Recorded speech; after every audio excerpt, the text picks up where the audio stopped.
Now, Project Zomboid was already chock full of great locations to call your home, from the mansion houses of Louisville to the trailer parks of Muldrow. But if you've been keeping up with development recently, you'll know that Build 42's massive update has added even more areas for us to explore, and with that comes new opportunities to build the ideal post-apocalypse safe house. In this video, I'll cover the best locations I've been able to find in all of the new areas added in this update, giving you the ideal opportunity to explore these new regions. For each of the new towns in this update, I'll give you some safe houses that will set you up perfectly for a long-term playthrough. Keep in mind, these safe houses are being judged on functionality and long-term survival, not just because they're cool or interesting places to see. If you're looking to explore points of interest in Build 42, I've got a separate video on those locations already uploaded on the channel. All that said, these are the best places to make your base in Build 42 for Project Zomboid. Now, I want to kick things off with a location that's a little bit off the beaten track and likely a place that you haven't been to just yet unless you've specifically set out to find this safe house. There's a collection of riverside houses to the northwest of Fallus Lake, and yes, for those that don't know, that is indeed what this area is called on account of the rather suggestive body of water nearby. Anyway, from the main road in Fallus Lake, you'll head west and take this dirt track when you come up to the bend in the road. Stay right when the track forks and you'll arrive at this collection of homes. Now, you could pick any of these as your safe house, they're all pretty good to be honest, but my personal favorite is definitely the second one you'll come to, and that's because it is the only house in this selection with a garage to park your vehicle. What's really cool about the way this building is designed is that the garage actually sits underneath the main living space. It has plenty of room for activities down there, so you could easily turn this space into storage or maybe a workshop. Upstairs, you'll have all the amenities that you'd want from a secure safe house, including a kitchen space with both an oven and a microwave, a pre-installed TV for all your binge sessions of life and living, and of course a few bedrooms on the upper level with the added benefit of a couple of balconies to enjoy the view.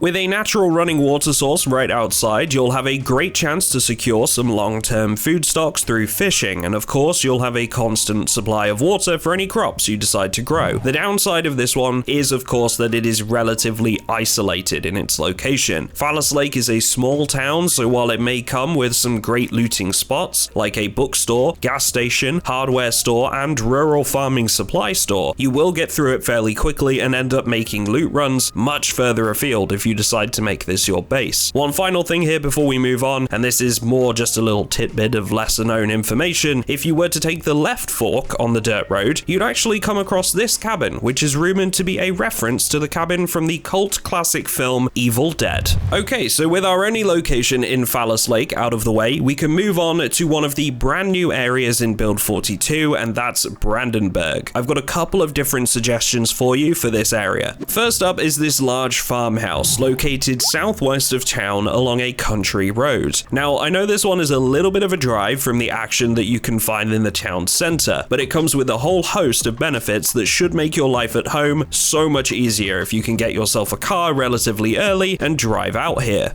Not only is it going to be easy to clear thanks to its rural location, it also comes with a large double garage, a propane and a charcoal barbecue, as well as a tool shed outside that can be used as a handy storage area. But where this property really makes itself one of the best options in the area is with its long-term food solutions. Not only is there a frankly massive vegetable garden out back that would see your freezers stocked to the brim for months to come, it also has an animal enclosure that's already fully set up and ready to go with some hutches and troughs. Inside the building, you'll find a large kitchen space with lots of cupboards for storage, a living space for reading and learning skills with the added bonus of a laundry room downstairs that can be used to quickly wash and dry your gear en masse. The only real trouble you'll have with this location is with water, so make sure you think about bringing some water dispensers here if you can, or building a rain collector nice and early. You may also want to consider bringing one of the gas station freezer units along, because believe me, all of those crops are worth harvesting before they rot, and you're gonna need somewhere to keep them. Oh, and just as a little bit of information here before I move on, just up the street is a huge mansion, and while while it would probably be far too large for any single survivor, it does have its own library where you'll be able to get your hands on some of those very sought after skill books. Alright, so the last safe house location was on the outskirts of town, a little bit of a drive, which might not be for everyone. The next one is by contrast nice and close to the action itself. The PS Delilah is a riverboat docked on the northern shores of Brandenburg, offering any survivors that are looking to make it their home 4 levels to customize to their heart's content. That includes a sub-level in the hull of the ship that can work perfectly for additional storage space. There's also a few fridge freezers down there that hold a good stock of food supplies, meaning that as long as you can get here safely, you'll have enough food to keep you going for a good while. Now, of course, this one is a bit of a fixer-upper when it comes to everything you'll need in the perfect safe house, so I'd strongly advise investing in a bit of carpentry knowledge before you make your way over to this one. Thankfully, there's a bookstore just around the corner if you aren't able to get any skill grinding done beforehand. When I was making my base here, there were 3 main selling points for me. Firstly, it's close to town for quick loot runs and as close to water as physically possible for a constant supply of food. Secondly, it's incredibly easy to defend. You're only going to have to worry about zombies coming from a single direction, and that makes it incredibly easy to wall off accordingly and keep your generator away from areas that are likely to have zombies wandering by. Thirdly, you have a good amount of extra space on the decks of the ship for things like farming or animal husbandry, and again, because of its location, you won't have to worry about zombies getting your animals stressed out. So if you're looking for a bit of a building project, the Delilah might just be the place for you.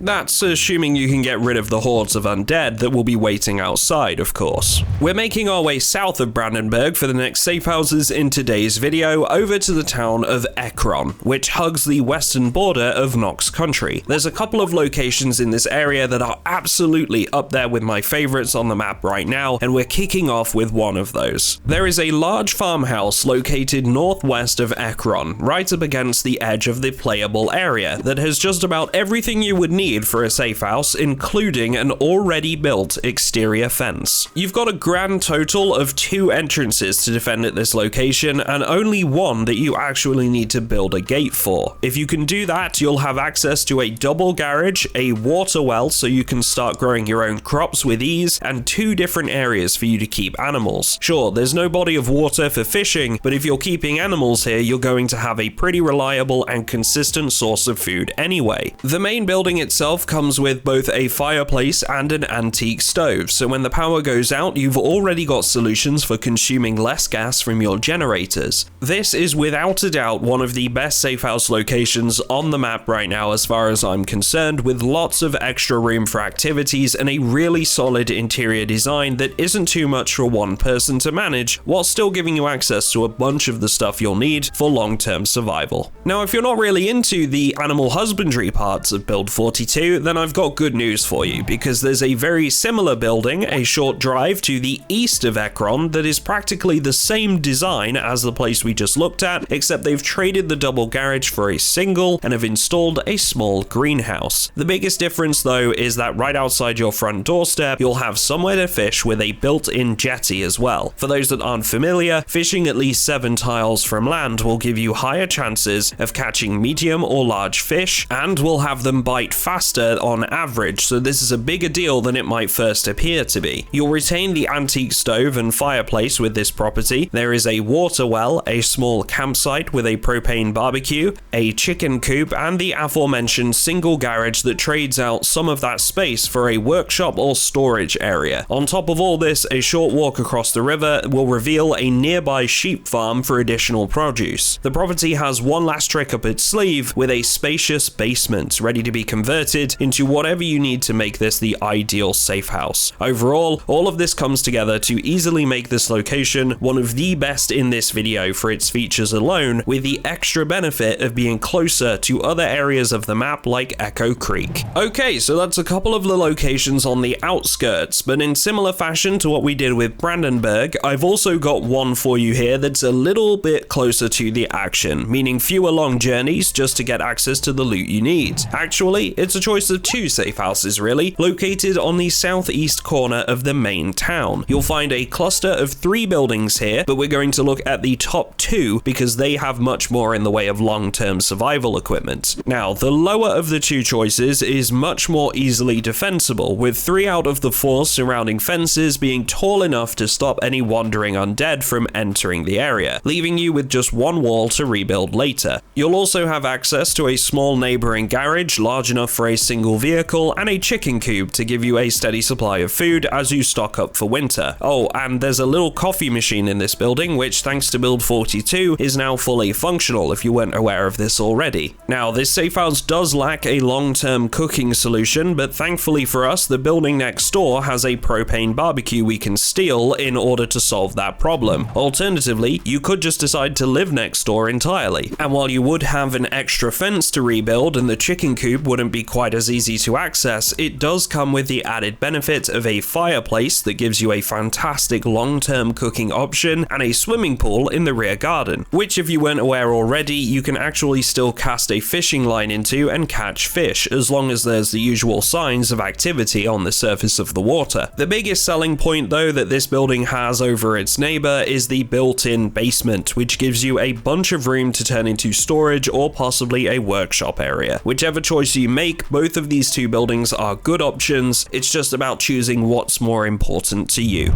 So as we continue our safe house tour of Kentucky, we head further south to our next town for today, which is Irvington. I've got a really great safe house to kick things off for this section too. Located just north of the town itself along the main road that leaves downtown Irvington, this base location strikes a great balance between a rural, peaceful environment for you to call home and somewhere that's still close enough to the action for some great loot runs into town. While this building doesn't have any exterior walls to act as additional protection, you should find the surrounding area quiet enough that it isn't really needed anyway. You've got a lake right outside on your front doorstep to allow for some great fishing opportunities or water collection should you be looking to keep animals or grow crops. Speaking of, so long as you have the right sandbox settings enabled, the downstairs conservatory can make for a great makeshift greenhouse or herb garden should you be so inclined. The kitchen is fairly minimal, so there's not too much in the way of storage space, and while that's almost made up for in the form of an attic, this space can currently only be accessed via ladder, so you'll need to install a mod to climb up there, like the ladders mod. The property also comes with an antique TV, an antique stove for long-term cooking without the need for fuel, and of course there's a single garage outside for your noble steed. Now, if you're willing to live a bit further afield, or you're interested in raising livestock and living the honest life of a farmer, there's a safe house just to the northeast of Irvington Raceway that could be absolutely fantastic for your needs. The main downsides to this one are that it's a good distance from any sort of lootable areas and that it exists along a dirt track that will be a bit of a pain to navigate as trees start to sprout up through the road, but if you're willing to tackle those 2 issues, you've got a whole bunch of upsides to this one. Not only is there a pre-installed vegetable garden to harvest at your convenience, there's also multiple animal pens, troughs and barrels that can be filled with water, so you'll only really need to source food for the animals and you'll be all set. The biggest selling point for this one though is the presence of a water pump, which were added in build 42 and offer a constant source of clean, drinkable water even after the mains shut off. There's a couple of tool sheds that can make for a great storage area for all your farming and animal husbandry supplies. The main building itself comes with a fireplace already installed, and there's a small garage for your vehicle too. Find yourself a generator for this base and you'll be set to live a very peaceful life with your farm animals in rural Knox country. As our last location before we move on from Irvington, I've got a base that's ideal for all of those looking to be close to lootable locations and those that want to live in a more compact safe house. Out on the southwest corner is a set of multi-story townhouses, and while they don't cover a vast area of ground, they make great use of their elevation, with ground floor garages built directly into the buildings themselves. Which one of these buildings you choose to live in is really completely up to you, with the north end usually being a bit quieter in terms of zombie presence. A little bit of looting your neighbors' houses will give you all the storage crates or shelves you could ever need, allowing you to start up a ground floor garage come workshop for all your mechanics or metalworking activities.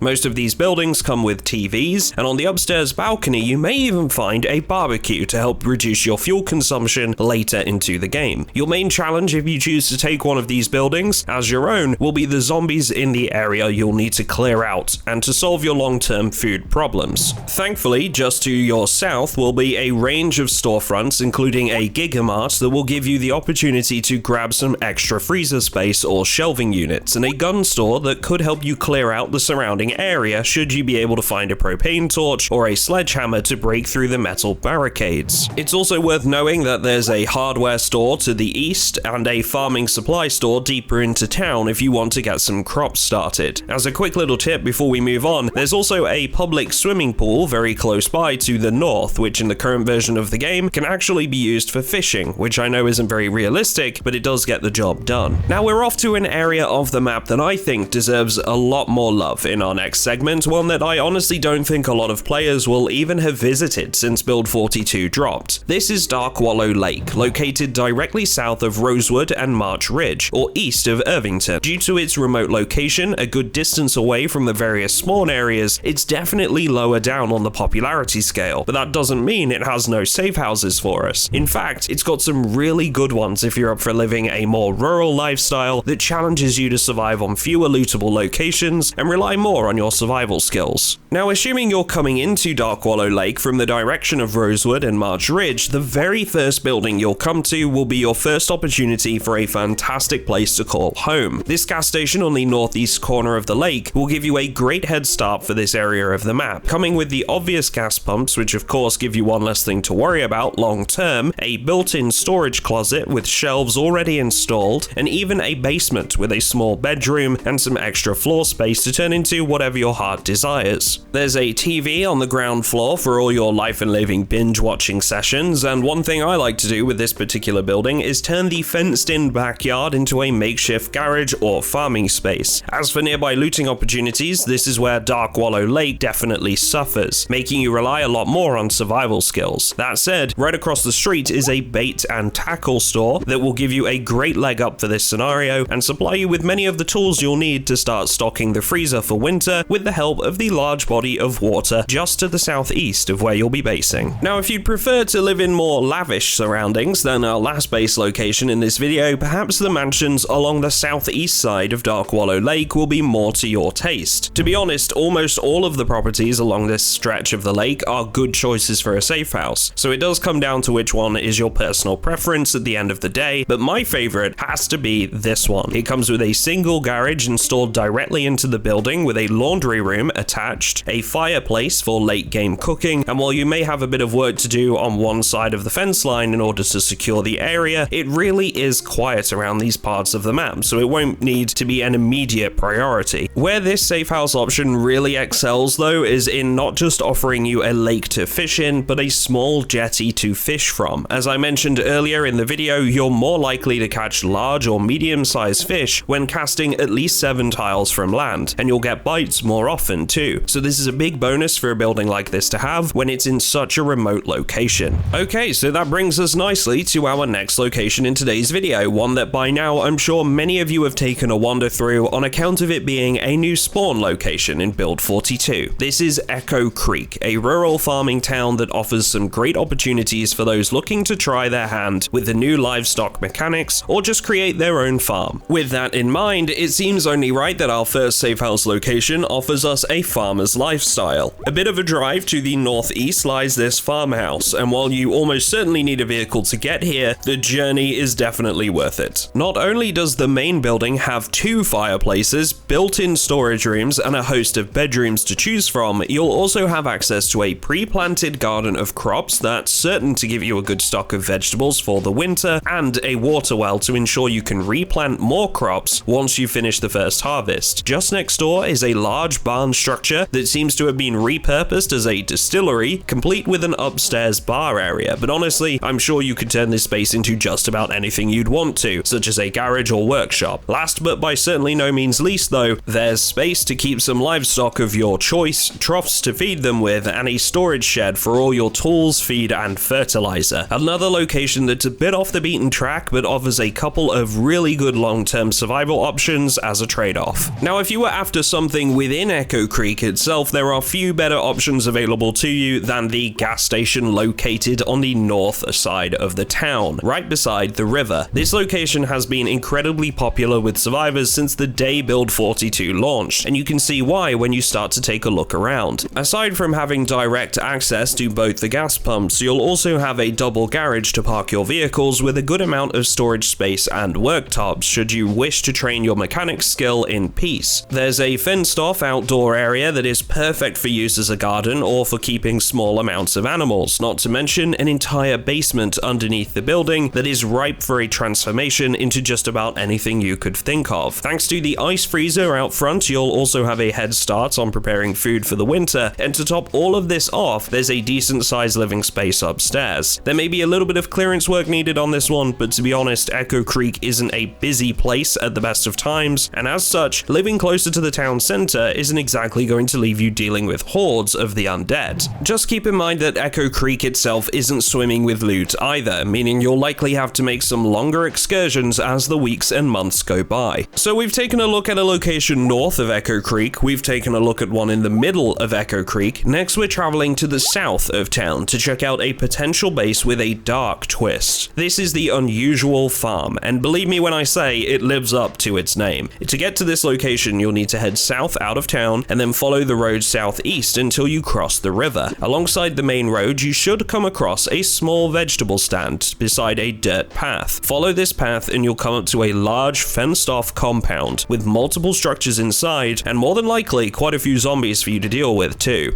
Now, personally, I think this is going to be a much more popular location when multiplayer comes around, since there's a batch of cabins that seem to have served as worker housing. But while we're limited to single player, the main farmhouse still offers all the comforts you need, including multiple bedrooms, a fireplace, and an upstairs attic with extra crates for storage purposes. There's even a jetty for fishing on the river right outside your front door, and a well in the middle of the compound for watering your crops. Oh, and if you get here soon enough, you'll be able to make use of the produce that has been stored in the nearby warehouse. That said, the storage here isn't refrigerated, so you'd have to act very quickly. Where things start to get a bit creepy with this location is if you were to venture to the northernmost section of the farm, where there is a large walled off area marked with only a white skull. Inside you'll find some pigs and an enclosure absolutely covered in blood, which, while giving the vibes of a serial killer show, does also give you somewhere to keep your livestock. If that wasn't enough to shiver your timbers, there's also a basement attached to the main building that suggests humans were being held captive at this farm and possibly even consumed. Again, very dark, but for the purpose of a safe house, this area can double as a great storage solution. That brings us nicely to the last location for Echo Creek, which takes us out west to the very edge of the Guns Unlimited range. Despite its close proximity to a very busy part of the map, this farmhouse remains fairly quiet thanks to the high fencing around the gun show and the clutch of trees between that and the house. This safe house location is perfect for players looking to take on a big challenge, or if you're looking for a forward operating base while you clear out the multitude of Zeds protecting those shiny firearms. There's a couple of different animal enclosures attached to this property, so you'll have a reliable source of food over a long period of time, and you'll thankfully have a way to cook and serve that food thanks to the antique stove and fireplace found within. There's a sizable storage shed that can be used to put away some gardening tools or create a workshop, a compact space upstairs. In fact, the only real difficulty with this base is that you don't have a running water source, so you'll need to collect some water dispensers or build some rain collectors should you plan to move out here. All the same, a great place to set down some roots if you're looking for a challenge. So that's it from me in this one, folks, but hopefully you've managed to take away at least one new safe house for you to try in your own playthroughs in Build 42. If there's a safe house you've been using and I missed it in this video, I know there's a whole bunch of them out there, so let me know down in the comments. Whether it's a rundown trailer or a luxury mansion, I'd love to hear from you guys on your favorite base setups. Before I wrap this one up, just a quick thank you to my Patreon subscribers for supporting me and the channel. If you're interested in joining them on our Build 41 multiplayer server, which will of course be updating once multiplayer comes around for Build 42, there is a link down in the description. Thanks folks, and I will catch you all in the next one.